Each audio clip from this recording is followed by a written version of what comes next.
Sponsored by the memes of Thomas Sowell, Walter Williams, and Milton Friedman. You're listening to Begging the Question.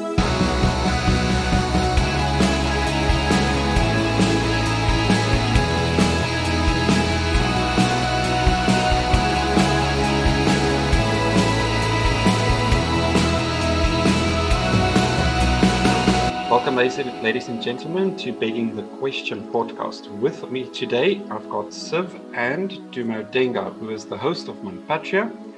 I'll link all of his secret links in the description down below. Please go follow him and check out his YouTube channels. Welcome, Dumo. Welcome, Siv. How are you guys doing today? Okay. I thought Siv was going to start, but that's not a problem. Thanks for having me on, guys. It's good. Oh, it's the guest first. Okay, all right, no problem. Next time I'll get that right, but thanks for having me on, guys. I really appreciate it. No, it's a pleasure having you. So, libertarianism in general. Can you quickly give us an idea from your perspective what libertarianism is? Right. So libertarianism is it's a political philosophy that's mainly centered around human freedom and also government limitation. So the idea is just that if you have a individual, there's no problem. If there's a government around, the government must just be able to do the most basic of things, and everything else, everything else in society should be done by people. So libertarianism is just that idea. So typically what you'll find is that libertarians will push for free markets. They don't like taxation. I mean, if you look at guys like Eric July, for example, he says taxation is theft. And Walter Williams as well. He says he also has a good argument as to what he says taxation is theft. And that's basically it in a nutshell. It's just liberty and knowing that, yes, there are limitations to it, but also at the same time, the government must also be limited in its functions as well. All right, so do you want to add anything there, or? No, I think maybe just for clarification, what sort of things do you think the government should do? Right. Okay, that's a good question. All right, so I argued it, and this varies from one libertarian to the next day. So I will say libertarians, or what the government should do rather, is that maybe they should have a police force, a fire brigade, and the justice system, for example. I think if you don't have a fire brigade or a police force, at least have the justice system. And then, because why that is the case, I spoke to Germinal G. Van, and he said, well, you'll find that like there are people who can't afford, let's say, private prosecution. So you'll find that there'll be a guy he's a poor man, and well, not even a poor man, maybe he might just be doing well. And what happens is, let's say some of his stuff gets stolen, and he goes to the police station, and then now if there's no justice system, or if there is one but it's privately owned, then he's going to have to get a lawyer that's going to prosecute and everything like that. That's why, for example, many say that we should at least have some justice system, so that if someone can't afford a lawyer, whether if they are a defendant or a plaintiff in a case, they should at least get some sort of assistance in that regard. So I think fundamentally, a justice system is good to have. Police service, also great. Even the army as well. The army also seems to be also decent in terms of protecting the borders. But now when it comes to the issue of borders, libertarians are also divided on that as well. There are a lot of libertarians who believe in freedom of movement, and they believe that we should have no borders. There are some who say, well, we should have borders, and we should have some sort of protection of those borders as well. And why they say that are the ones who support the borders. They believe that you need the army to protect yourself from insurgencies from other countries or other places. So let's say, for example, you're in a place where, like let's say like South Africa, for example, and you got an army, but then let's say Mozambique and all the surrounding countries around South Africa, Zimbabwe and so forth, they decide, hey, we're going to invade South Africa. And it may not even be those countries. It just could be, let's say, it's an anarchy on that side. And then they just come together and say, look, we're going to get our mercenaries and we're going to take over. And we're going to just take over South Africa because we like your gold, for example. And they'll say you need the army for that. So the army can stop that from happening. Now, that is a good argument, I won't lie. But with every good argument, there are counter arguments. Now, some would say, well, what's stopping the state from using the army against its own citizens? And we saw that in South Africa already, where during the lockdown, they actually used the army to keep people indoors, which is absolutely mad. So there seems to be an upside and a downside to it. So just going back to the question, if I just had to choose three things that the state should provide, is a judiciary, a police service, and the army. That's what I think. Those are the three main things. You can add more, but the problem is when you add more, the list becomes longer and longer and longer. And then you ask the question, well, why doesn't the state just do everything? But then you don't. But then you get to the point where you end up becoming a socialist society. And then the next question would be then what's the difference between a socialist and a non-socialist society? And if you just had to use what the state can do as a way to differentiate. So look, philosophically, it can get into a lot of technicalities, but I will stick to those three things. And that's not to say that in libertarianism, it has to be those three things.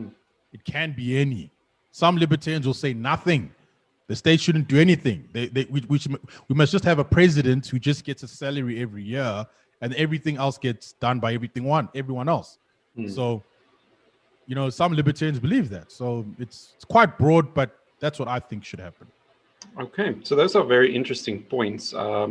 Pointing back to let's say the military, I think Siv and I would be in agreement with that because at least I view the state's function as protecting the rights of the individuals that inhabit the natural borders of that country.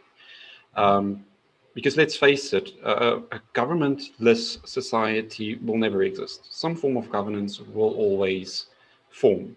It's a natural occurrence in society in general. It's part of our evolutionary process as well. We can see this from early tribal states to early city states to very early nations to what we have today. Very interesting that you also pointed out that you want to limit what government does. I think Siv and I also touched on this on various conversations as well throughout social media, where we pointed out that the mandate of the state should be as little as possible to not only limit what it can do, but also to stop confusion and vagaries around the abilities and the duties of the state. Have I got that right, Siv? Yeah, more or less. I think it's more of a case that, like Dumo was saying, as soon as the list grows, it doesn't stop growing. And the thing is, with the implementation of everything on the list, the risks increase of government overreach. So I quite like Dumo's idea that you basically start with zero-based budgeting of philosophy, political economy, if you can put it that way. Right. Where you start from zero and you work your way up until it's until you can start throwing things away or the arguments become rather large against them. But I think overall, I definitely agree with those positions. Yes, no, definitely. I do have one question. Why do you think there's such a deviation between libertarians? You mentioned that libertarianism is quite broad and you've got, not all libertarians are the same. Do you have a theory for maybe why there's such a deviation between them? Right. I think the deviation. Okay, that's actually a good question, but I think the deviations are not unique to libertarianism. I mean, let's say, for example, you go into a church and then you ask them, what does it mean to be a Christian, right? And then you'll find that if there's 500 people in the church, you'll get 500 different answers. So I think that's the same with libertarianism. It's just that a lot of people, I think in libertarianism, they value liberty, but then what they value in terms of what they want to do, that differs from one person to the next. So they are, shockingly enough, right? They are libertarian socialists. I met one on Facebook the other day and I was like, what? I thought that was an oxymoron. But then, after thinking about it, it kind of makes sense. I mean, it's a socialist who wants to have some sort of like voluntary socialist society.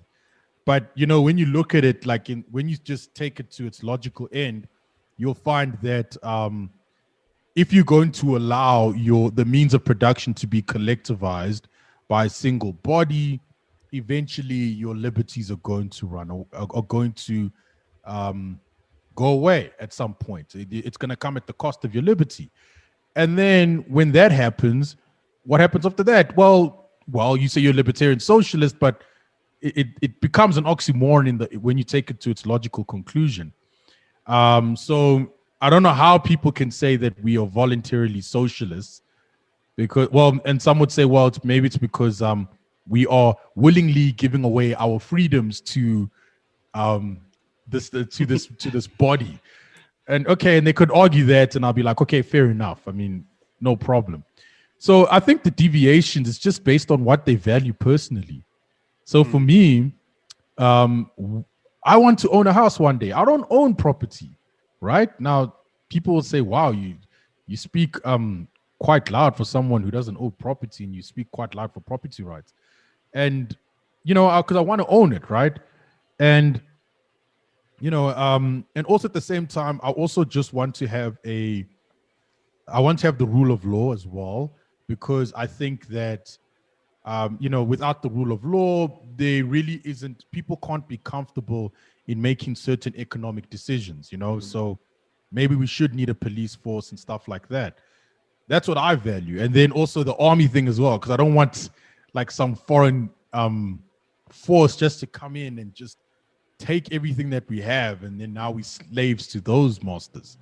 So that's why I mentioned those three things earlier. So I value those three things.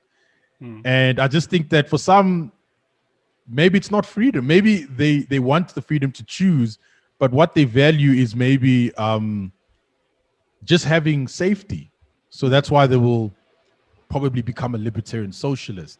I know, but that's just how it is, right? Like people just value stuff, right, differently. And because they value stuff differently, you get these deviations. Some of them being really awkward, like libertarian socialists, but some of them understandably, some of them being understandable, like even anarchists, right? So, if you watch our show, we have a contributor by the name of Mpiake Dlamini. And Mpiake, he's an anarcho-capitalist, right? Yeah. And him and I had very intense discussions on this. And yeah, like I remember the one time, and I mean, that's the thing about anarcho-capitalists. I think I tend to side with them on what the problems of why the state can be a problem, but I may not really be happy with the solution that they provide. So, as mentioned earlier by the Dodgy Idealist, the reality is that human beings tend to have some sort of order or governance. But obviously, that's not to say that we should have a government, but rather that, fine, you want anarchy, but then people are going to start asking questions like, well, who's going to do this? Who's going to do that? And so forth and so forth. And usually those answers are solved through some sort of governance. So, and anarcho-capitalists, what do they value the most? They value no government. They don't want any sort of their freedoms being limited by anybody, whether if it is a human being or or some sort of government that has been voted into power. So I think that's why we see this disparity in views among libertarians, which is an interesting topic, I must admit. So you mentioned, for example, the values that people might hold. For example, this libertarian socialist that you're speaking of. Right. So one thing that I've noticed when it comes to socialists is that they value freedom, but not the freedom that you and I would attribute, right? So freedom, for example, what I would like in freedom is freedom of choice, freedom to own property and distribute my property, and then freedom from coercion or compulsion from government. Right. So those are the freedoms that I value. For a socialist, they would argue that no, those aren't really freedoms.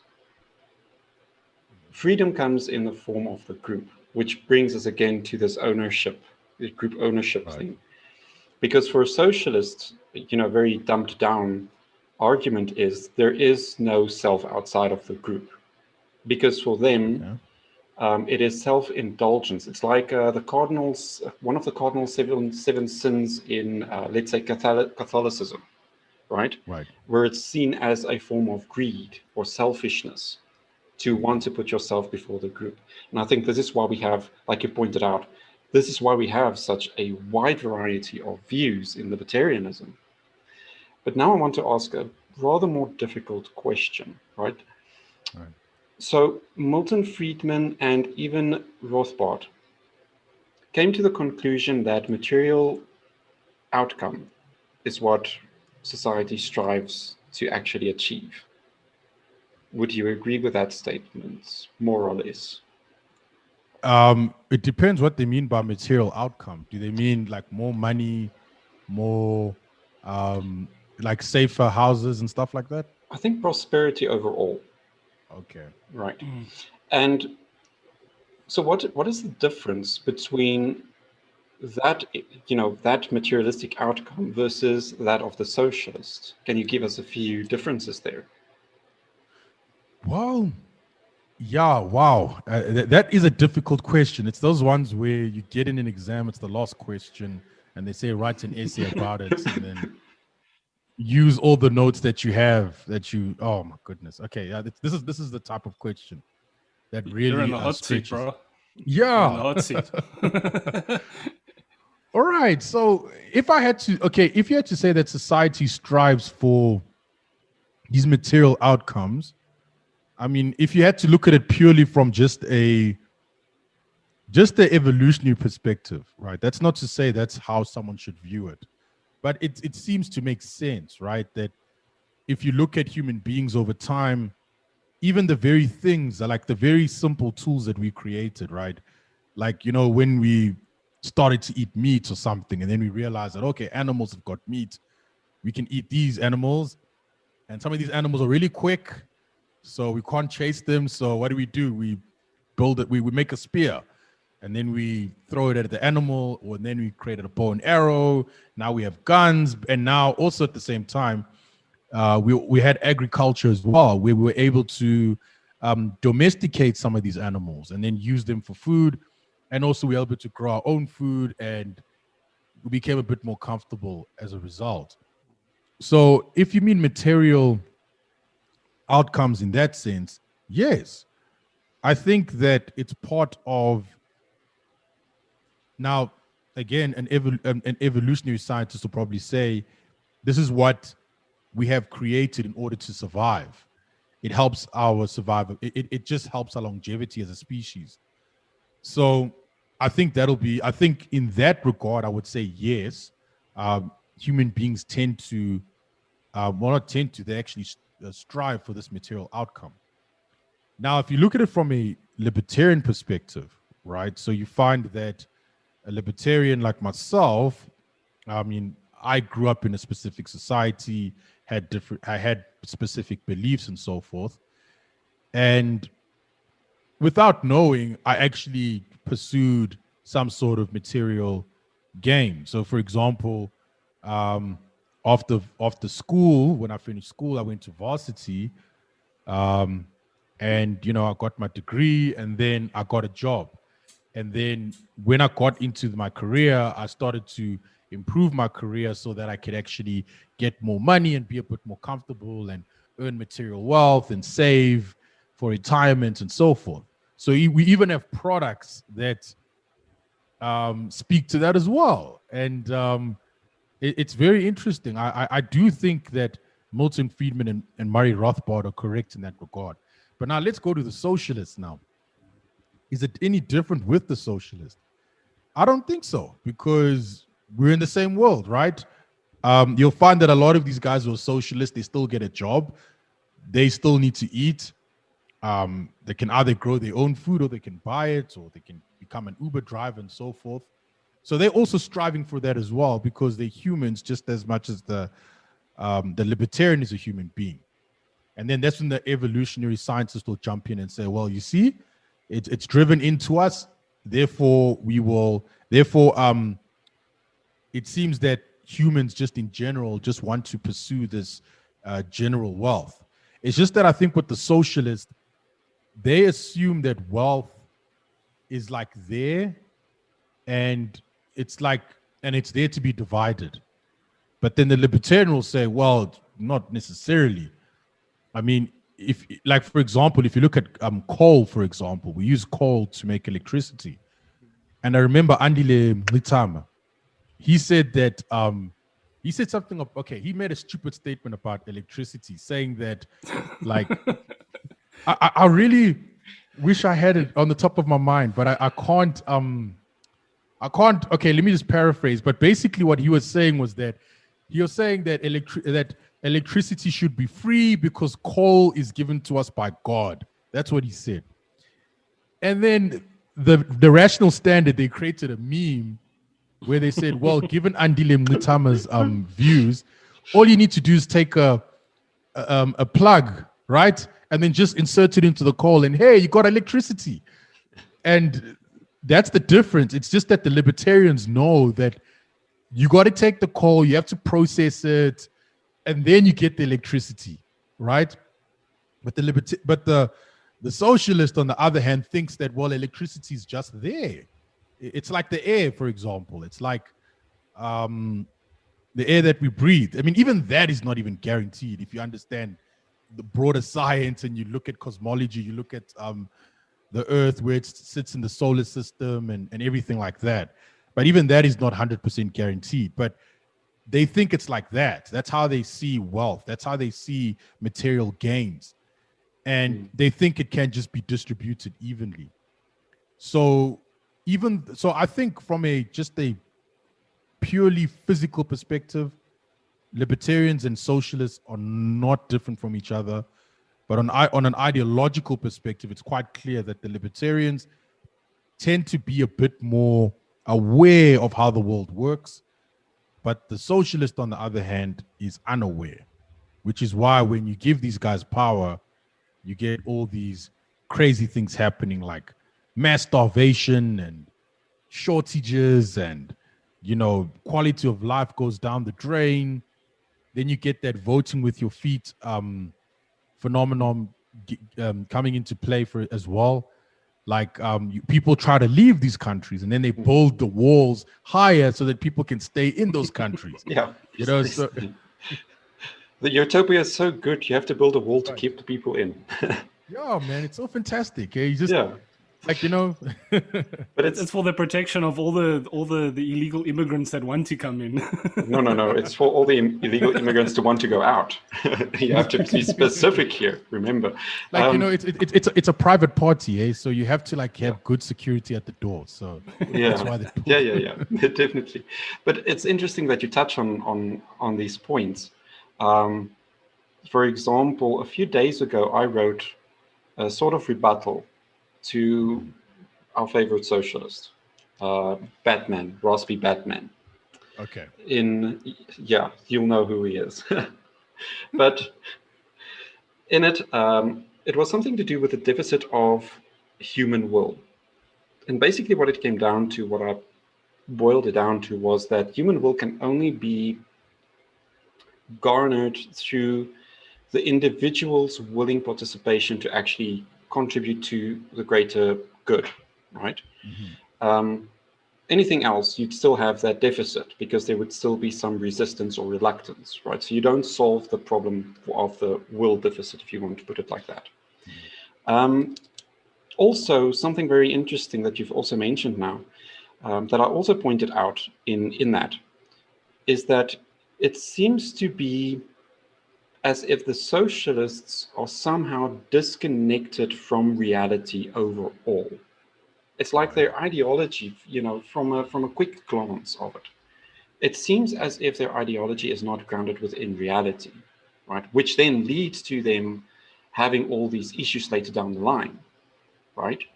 Like poverty, starvation, and disparities. Yeah, I don't really have much else to add to that.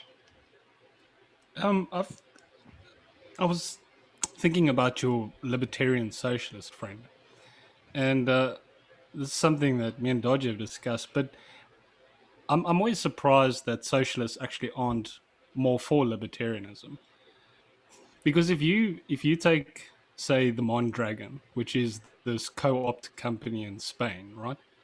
What it does is it's created a worker co-op. So basically, a socialist syndicate that would make Noam Chomsky hard, even at his old age. And and what I find interesting is that libertarianism makes socialism completely possible. Not granted, but possible. If people want to freely associate and run a company together, they can. But what we discussed is that that's a one-way street. You can't be a libertarian in a socialist society, but you can be a socialist in a libertarian society. Definitely so. And I'm glad you mentioned the co-ops, because whenever I debate socialists, they tend to jump around between definitions, right? And then you end up looking like the idiot. But then it's I wouldn't say it's deceptive, but it's very clever. So when I always debate socialists, the definition of socialism that I present is, I say socialism is the idea that the means of production must be collectivized by a single body in a society. It can be a state, it can be your mom, it can be your dad. I don't care. It has to be collectivized. Then what happens is, then I'll bring the arguments against it. Then I mentioned Venezuela, I mentioned Russia, everything like that. The whole story, the whole shebang. So I got all of those lined up. Then they say, no. I'm not talking about that type of socialism. I'm talking about co-ops. And then I was like, come on. Is that your standing point? Like, I remember I met a socialist like that, right? And then the whole what I just told you now happened with him. And then he's like, no, I'm for co-ops. I believe we should have these worker co-ops and everything. And I'm like, oh, is that what you call socialism? And he's like, yeah. And I'm like, dude, okay. All right. So now, if that's how you see it, then right. How is it different from, let's say, a private company where there is one owner and he's also working in the company as well? He's also part of the production of the goods and services. How is a worker co-op different? And from that, and then he couldn't answer that. Then I'm like, okay, how about this situation? Let's say, for example, you have a private company that's got a lot of employees. And then what they do to attract the best people to do the job, they tell them, well, you know what? If you work at this company, we'll give you shares in this company, and we'll give you extended vacation. We'll give you all these things. So I'm saying now you got this worker co-op that's supposed to be a company where the workers play some role in decision-making and also in the profits that the company receives. And I'm like, well, how's that different from a private company having a chairperson who's a union member and also offering these nice benefits to workers? How's that different? And then they can't answer that. And I'm just like, well, then we're on the same team. Like, there's nothing wrong with that. Like, okay, let's grab a beer, man. Well, I don't drink beer, but I'm just saying it, because it's a very common term to use. another non-beer drinker. What am I going to do in this world to get someone to drink a decent beer with me? What is it? What is it with these What is it with libertarians and the teetotaling? Huh? Martin van Staden, libertarian, doesn't drink. Well, how do you know he doesn't drink? Because he'll tell you. Yeah, something like that. Classic. Well, back to the topic at hand. I just needed to point this out. Even if they do throw that argument out there, right? Even if they do go, yes, but co-ops. Well, here's the thing, right? In your definition that you've put forward to us now, a co-op would still be under that form of a definition, since a corporation in that sense then is the collectivized ownership of the means of production and distribution within that company. The collective in this case is just the workers. It might not be public at large, but it is some form of collective. So it would still fit in this definition. So they're trying to, in my opinion and my personal experience with interacting with them, which is also why I now mute them, because they're just, I don't know, inconsistent on so many levels. But in that, they try to distract you. They try to show you that, no, it's not really the same thing, even though it is, right? Right. And you can look at, let's say, for example, left-wing socialism, which you would say is more Stalinism and Maoism, versus right-wing socialism, which is more your Nazism and your Spanish fascism, right? Both of them have one principal thing in common, and that is a collectivized group, whether by ethnicity or region, in control of the resources. That's basically it. Whether that the collective is faceted in a corporate or in a country or a nation state is irrelevant. That's at least how I see it. Right. Yeah, that's actually a good point. But then, and I'm like, if I had to play devil's advocate there, I would just say, well, okay, cool. Now, in a private company where, let's say a public company where people buy shares. Exactly. The ownership is collectivized, right? there's a lot of people, shareholders investing into it. It's just that it may not be the workers. Then you would just say, okay, we'll just give all the workers shares. We got the socialism, right? Like, so it seems to me that, like, I mean, the point that you brought up is a very good one. It's just that when you give people the freedom to choose which collective they can be part of, that seems to be better than the state saying, no, we're going to take this over and we're going to own it and we're going to decide what we're going to do with it. So, like, let's say, and let's give it to them. Let's just say, okay, fine, a co-op is socialism. And this is what socialism is meant to be. Like, will any libertarian fight against that? No, they'll be like, okay, cool. You're going to compete in a market for jobs, for workers, and that's fine. If you got better benefits than the other companies, great. You know, yes. I'm cool with that. You know, and I think that you know what, if that is socialism, I'll be happy. I'll just stop my podcast, you know, pack up, you know, stop the websites and just say, okay, cool, guys, my work is done. I don't understand socialism, you know? I'll just close up shop.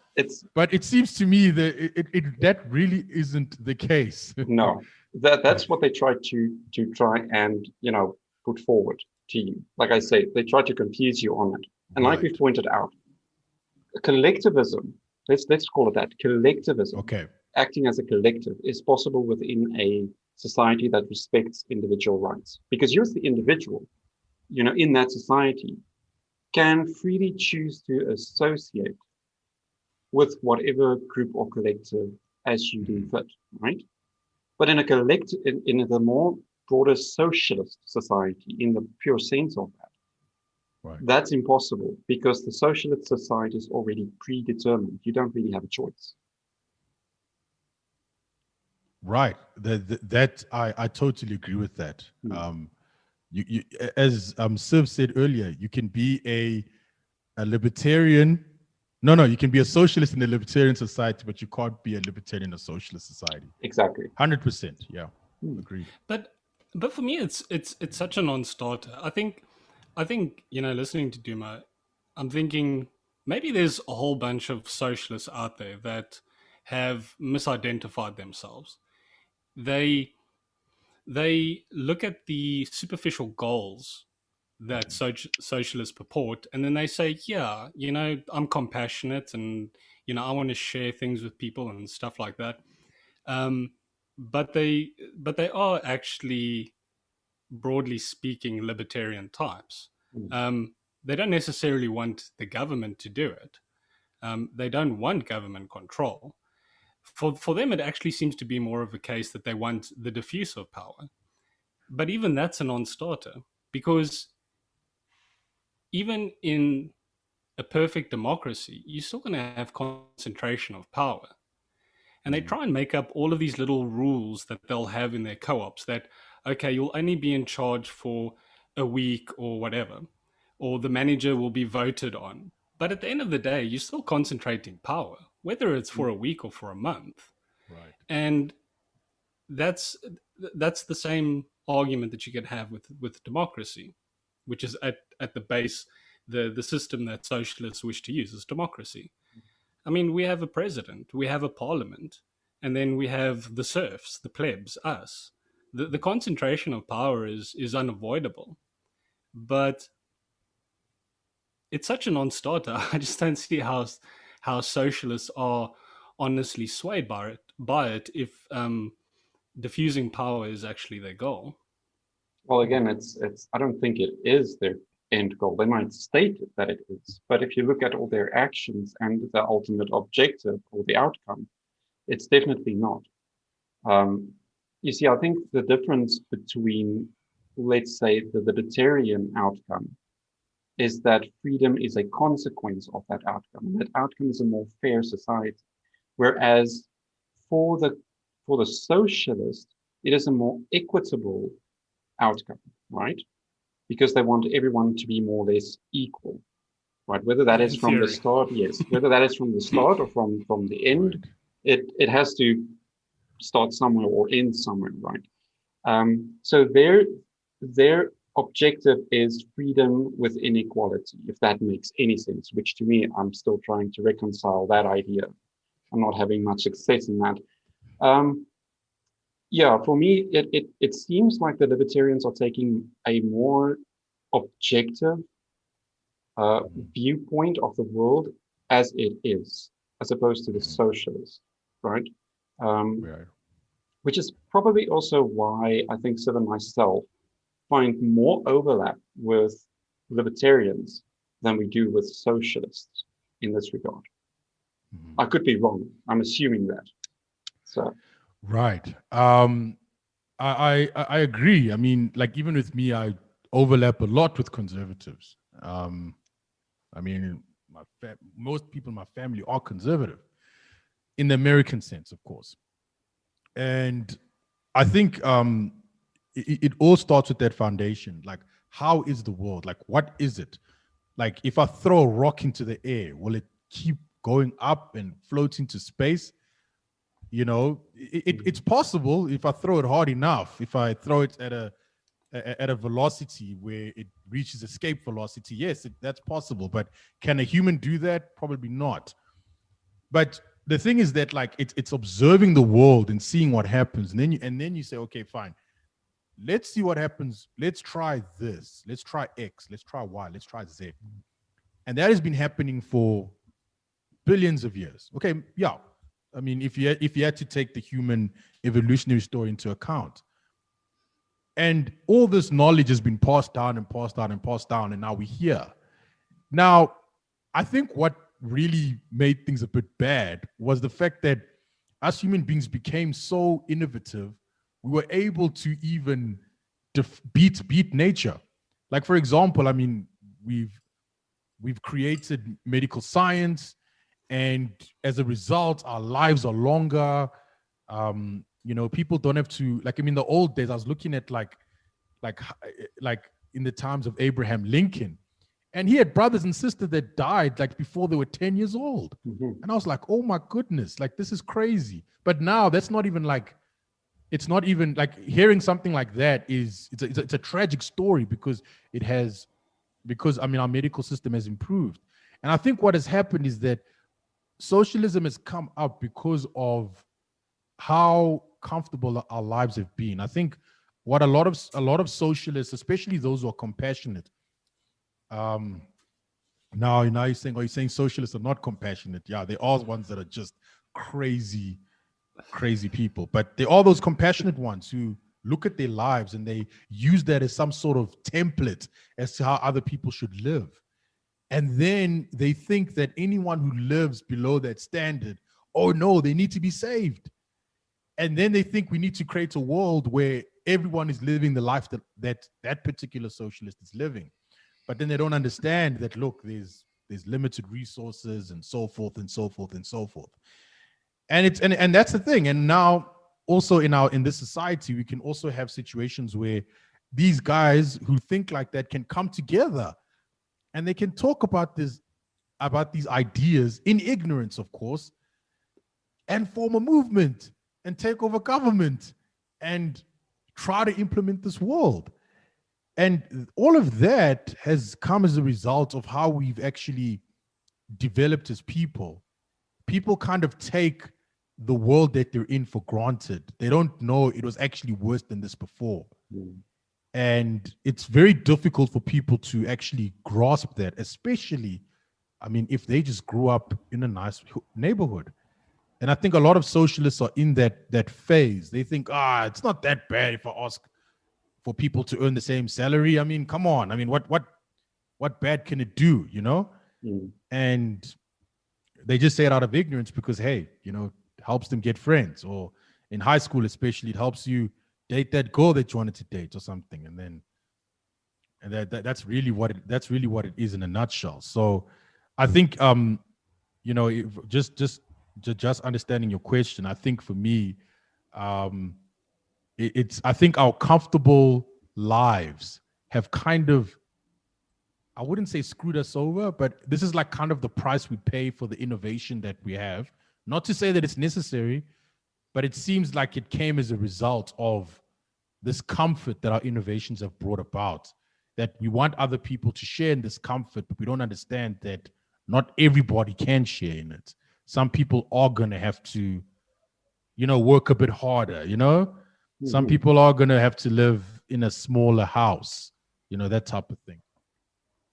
Yeah, it's interesting because it seems like inequality is inevitable, which is why it's probably going to sound very controversial, and I think we should keep it in. But which is probably why I'm against any attempt at equality, whether that is equality of opportunity or equality of outcome. To me, it's acting against something that is just part of the reality that we cannot escape. Out of all the things that we've overcome, that is one thing that we cannot overcome. Right? And I don't think we ever will overcome that at any point very soon or even in the far distant future. There will be inequalities, not only in material well-being or even material wealth, but also in ability. Like you pointed out, there are people that's going to need to work harder, to study harder than other people, because some people are just more naturally attuned to something than another person, right? Because look, they can say what they will about, let's say, Serena Williams. Right. But if I have to go and do what she does, there's no way I'm as good as she is. She's an athlete. Am I an athlete? Hell no. I'm a lazy bugger in a seat, drinking brandy or whiskey, having talks on a podcast with interesting individuals, right? That's what I like. She likes her sport. And there's always that thing that I think people don't take into consideration. It's the interests and dreams and aspirations of individuals within that society, right?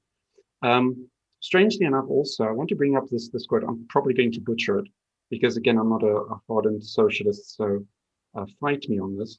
But I think it was Karl Marx that wrote, "From each according to their need, to each according to their ability." Or it might be the other way around. Regardless, there needs to be someone that determines your ability, and from that determine your need, right? And as someone, I think it was Rothbard, I could be wrong, but he said the dream of the socialist utopia was undone by the cudgel of the workmaster, or something like that. And I tend to agree with that. Okay. Yeah.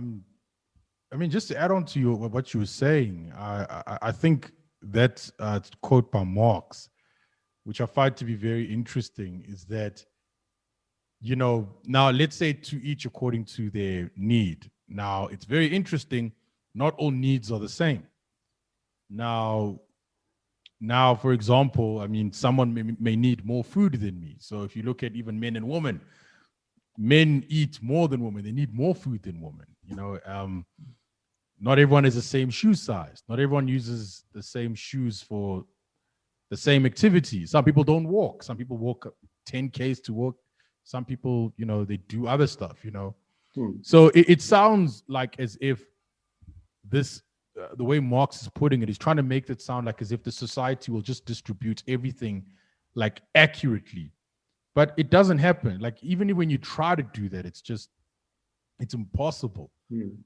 Especially, I mean, maybe you can do it in a household, but even then you're going to find that, let's say you have like 2 kids, and then you got a kid who just likes to run around, you know, and he's active, he plays soccer and everything like that, and you give him a pair of shoes. In about 6 months, those shoes are gone. Or not even, let's say 2 weeks. And then you got another kid who hates playing soccer, but you give him the same pair of shoes and they're not even used. You know what I mean? So, and it seems to be manageable in that sense. But then now try and, you know, make it larger, make that unit larger and larger and larger. You'll see at some point, you know, you can't keep up with all of these, with all of those developments. And then that's when the market comes in to provide for those needs. So, yeah, I mean, I think, you know, I sympathize a lot with these socialists. Yes, I would like to be in a society where everyone just has everything they need. I mean, I would love that. But unfortunately, the world that we're living in is just a bit too cruel, all right? You know, and they need to understand that. Like, that's just the first thing. And, it's frustrating to get that across, but hey, you just got to live with it, I guess.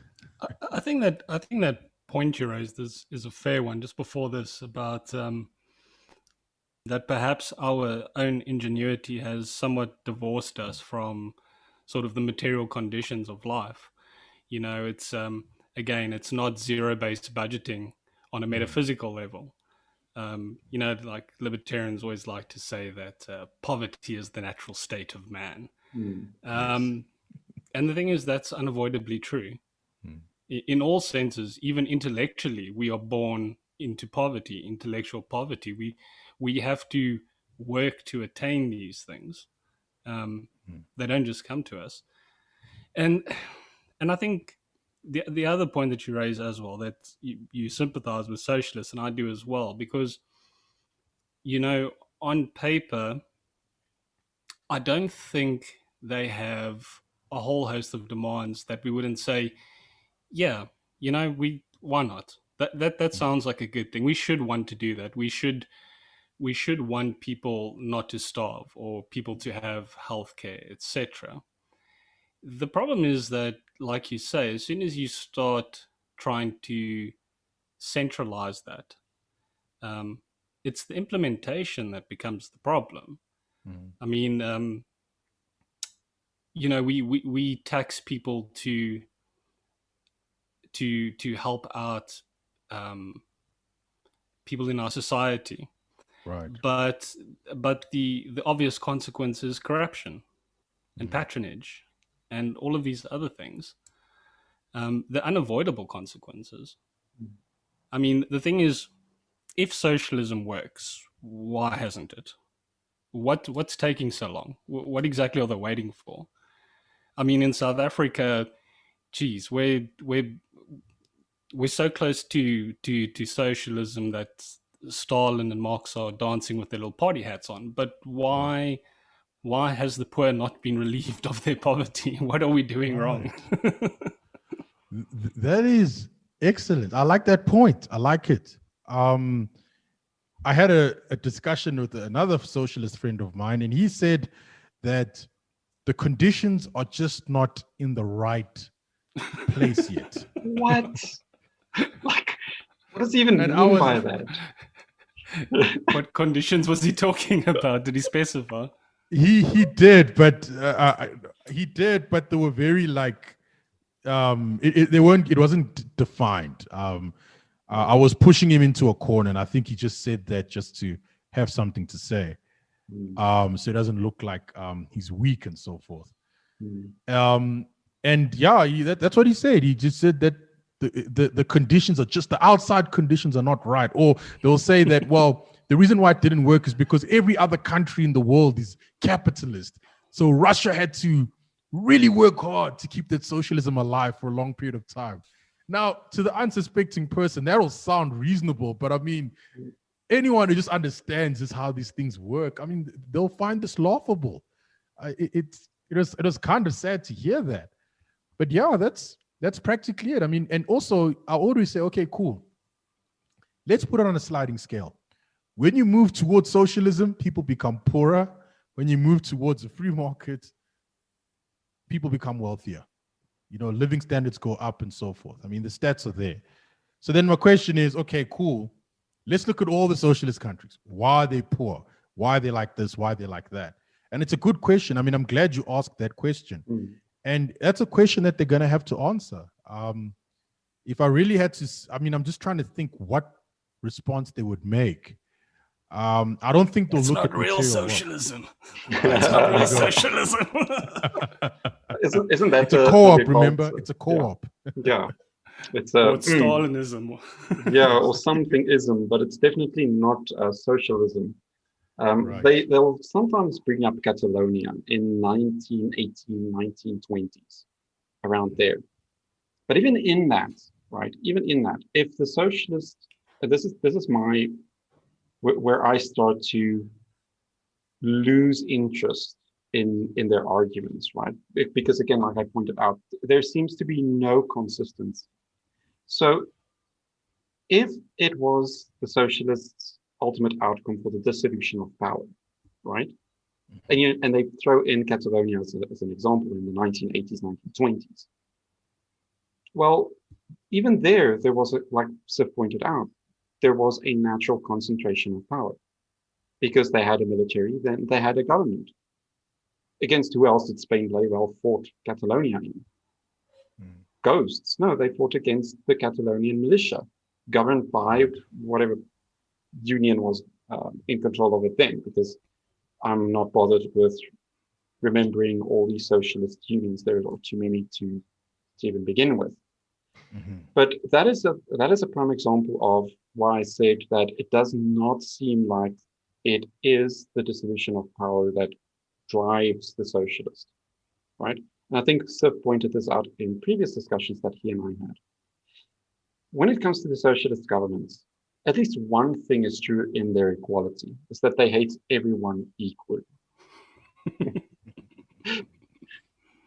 And I can't even argue against that, because that is the truth. It seems to be the truth. Right. And I think, I mean, I can't disagree with that. I think that's 110% true, you know.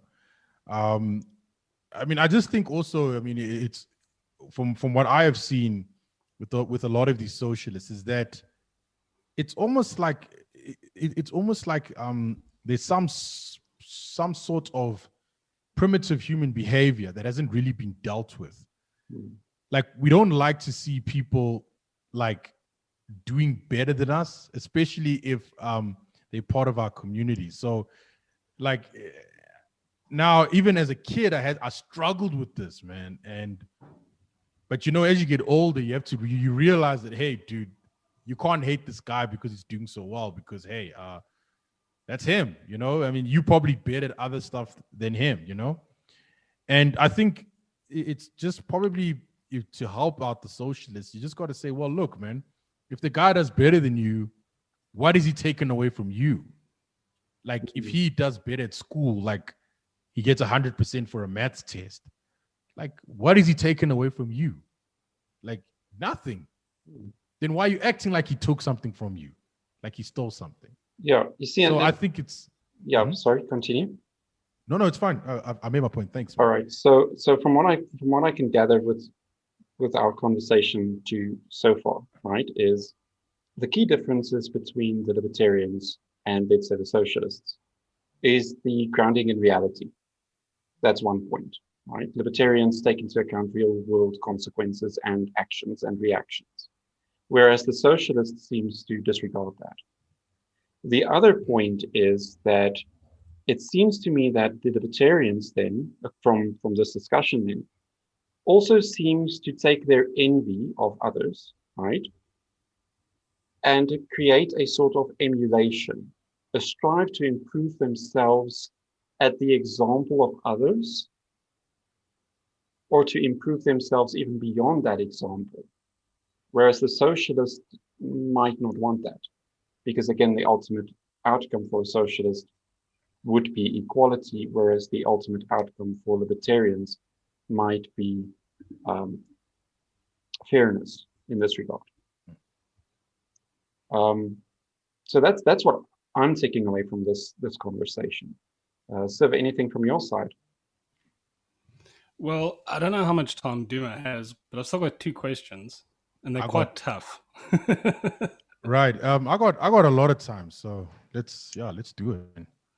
Okay, I'll save the hardest for last. But oh my goodness, pursuant to your Andila comment, definitely one of my favorite politicians.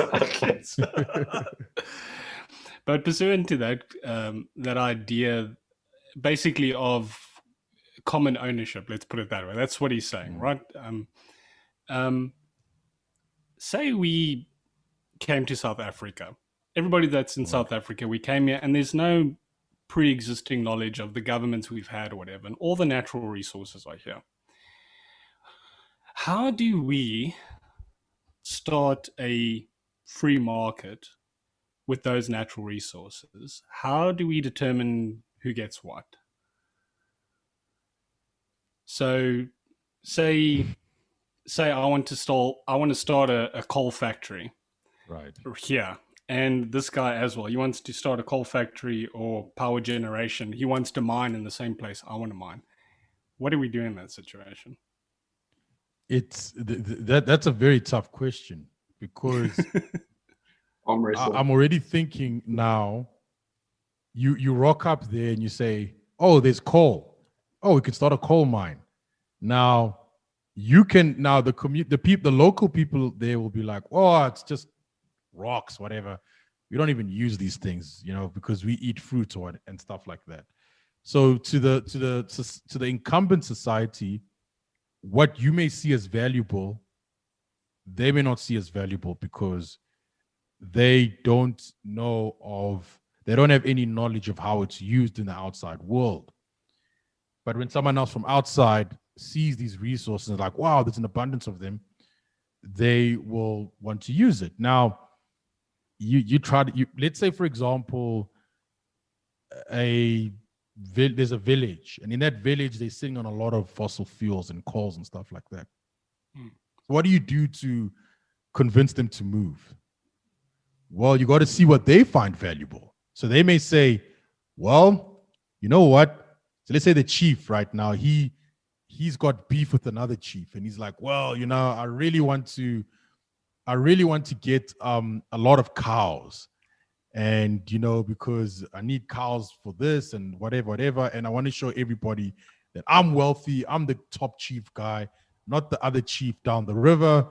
I hate him and stuff like that. And then you're like, okay, cool. So I'm gonna get you a lot of cows. Now, using your resources, you'll be like, okay, you might go back home and get some cows, and then give him those cows, and then they move off, and then it's like, okay, thanks for the cows, and then you start your factory, right? But he made that decision knowing very well, or no, not knowing that, what's the right word? Not knowing that the coal factory can actually bring a lot of value. Now, let's say those guys don't have currency, for example. They don't use, the common currency that we use.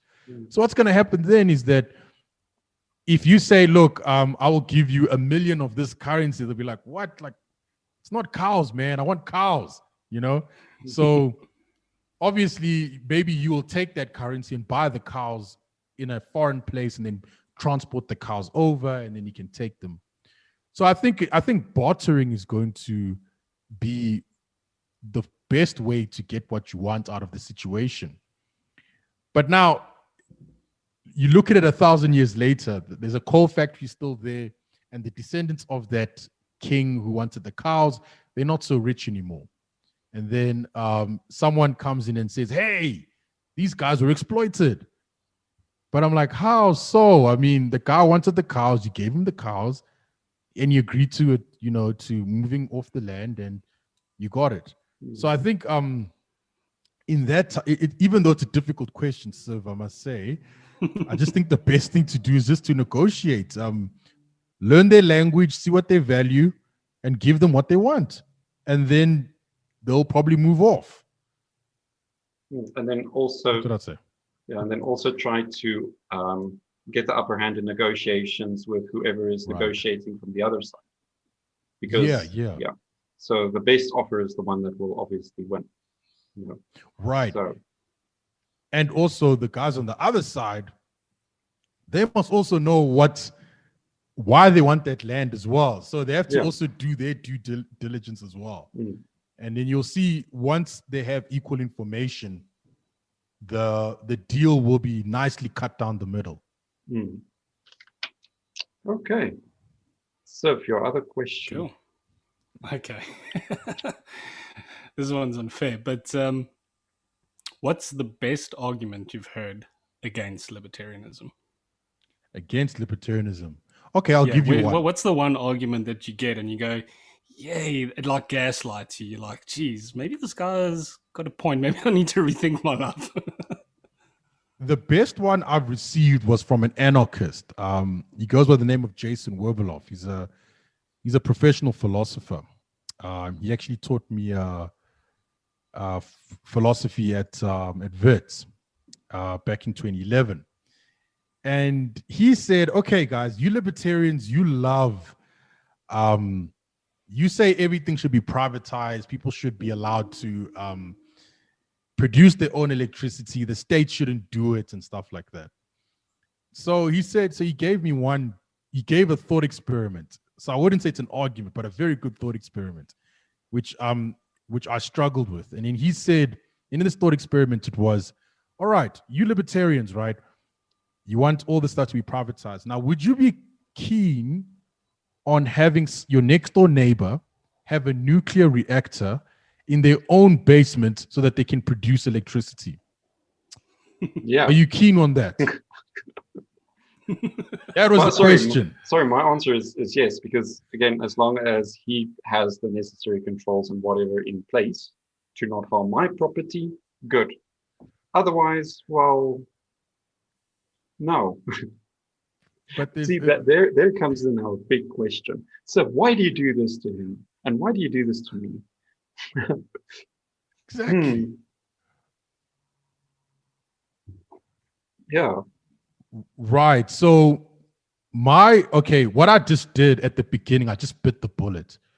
So for those of you, for those who are listening, biting the bullet just means, okay, you know what? I'll just take the consequences, right? Because sometimes when you bite the bullet, because like in philosophy, when you make arguments, sometimes the objections to your argument are not so powerful enough that it undermines it, but it may be a problem. So I just put the bullets on that and just said, okay, cool.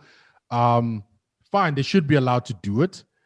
However, you don't want a Chernobyl happening in your own backyard. So, you don't want to like wake up one day and then, everything's on fire and then people, dying from nuclear radiation and stuff like that. So I think that was the major problem that I had. So I just said, okay, cool. I'll bite the bullet, but I kind of changed on that. I just said, okay, cool. What we can do rather is that you can just put a regulation in place to say, okay, cool. If you have a nuclear reactor in your backyard to create electricity, you need to be compliant or something like that. And you need to have a license or something like that in that regard. So if you want to, so if you like, let's say, for example, you are a company and you want to produce nuclear energy, you can do that, you get the license. But if you're an individual, you can also do that, but also have a license as well. And it seems that from a government perspective, it'll be easier to manage a company, or not manage, but to ensure that a company is actually compliant as compared to many individuals, for example. So, so I think for me, you can just put a license there. It won't solve everything, but I think it will kind of at least put off the thought experiment for a while. But I won't lie, that is probably the best thought experiment against libertarianism that I've heard. And the person who actually gave me that thought experiment, as I said, he's an anarchist. So I think, now I'm not going to tell you why I think he is one, but I think someone who does bring about that type of argument and is an anarchist, I think it's done just to say, caught these libertarians out. Because an anarchist, really, how can you object against them? They'll just say no state, so therefore nothing to worry about. If a guy wants to build a nuclear reactor, fine, I'll just move away from him because, the land is everywhere and stuff like that. So, yeah, that's the best argument I've heard against libertarianism, man. Well, I mean, if you look at it, but it does seem like a good argument. But now that I've actually listened to you and took the time to actually think about it with what Siv and I've spoken about, but he and I can talk about that a bit later, I sort of already can see why it's not really a good argument. And it is. I'll tell you why, because substantially what Dumo is highlighting is a harm principle standard, right? And it's the same line of argumentation that got us into basically following China's example with how to do lockdowns or how to try and deal with COVID. Everything is based on a harm principle argument. It's basically the thing of saying this really bad thing is going to happen. Therefore, we need to. Might happen. Yeah, might happen, being what we would say, but it's basically it's going to be the end times, and therefore we should institute these laws and stuff like that. And I think I agree with him, and I asked that question because it's the same thing I'm struggling with, is that the harm principle argument, it's not a bad one. It's compelling. I mean, if somebody does build a nuclear reactor next to you, I'm sure you can find other ways to argue against it, but the basic principle is some really bad stuff can happen. But the other side of the coin, maybe scoring some points for your anarchist friend, is that laws don't stop things from happening. I mean, first of all, you need to know that the guy had a nuclear reactor. And just because there's a law of compliance about a nuclear reactor doesn't mean that he's complying with it. Right. So yeah, I definitely feel your pain. I think some of these arguments are really like lifeboat situations. It's sort of like, let me think of something that is probably never going to happen ever in the history of humanity, but it's plausible. And my plausibility is going to give you sleepless nights. Enjoy. There you go. Take it. Yeah, but you see, that's why it's not really a good argument for me, because again, we're talking about something that might not even happen, right? What's the chances of my neighbors putting up a nuclear reactor? No. Why? Because they don't have the resources to do that, right? Now, let's take someone, let's say, for example, Elon Musk, Bill Gates, or what's that guy from Amazon, right? Jeff. Yes. Jeff Bezos, yeah. Yes. So probably that they've got the resources to do that. But where do they live? They're not living in a suburb, right? They're living in seclusion somewhere up in a mountain. So again, what's the chances of them actually following But something then that's... that was brought up, right? And then you know what? He says, okay, imagine now the free market makes nuclear reactors readily available. So you can actually get nuclear reactors for $100, for example, right? And now this guy's got like 10 of them because he needs to power up his business. And now you worried and stuff like that. So this is what philosophers like to do. They like to really take it to the extreme. As Siv said, that it's those lifeboat situations. They love to push it to the extreme. And I mean, like I said before, man, bite the bullet. You just gotta bite the bullet. I bit the bullet. Just said, you know what? Let him do it. Because if the government can use it against you, then why can't you have it? That was my point. But I had to bite the bullet there. It's no, it does seem it was a massive one though. Don't lie. Yes. Yeah. No, I think, you know, if it was me in your position, I would probably also have sleepless nights and think about this, because there are things, smaller things that sometimes Sip brings up to my attention or someone else brings to my attention. Right. And then you'd be, you know, lying in bed looking at the ceiling and you'd be like, yeah, how do I solve this nonsense now? How do I reconcile this with what I believe or what I hold as true? And, you know, then you just sit on the toilet and the idea drops. This is how I do it. Classic. Oh man, okay. But this was a very, very great conversation. Thank you again for joining us and actually talking to us about libertarianism, your views on libertarianism, and actually getting to pick your brain a bit on this. I think we've all learned something valuable from this discussion. Guys, girls, again, I'll link Dumo's social media handles to Twitter. Both his Manpatria and his personal Twitter handle will be in the secret link in the description, as well as his YouTube channel and any other social media links he does send to me. Again, guys, thank you very much. It was a very enjoyable conversation. All right. Yeah, awesome. Thanks, Dumo. Yeah. Cheers, man. Thanks a lot, guys. That was great. Yeah. Awesome.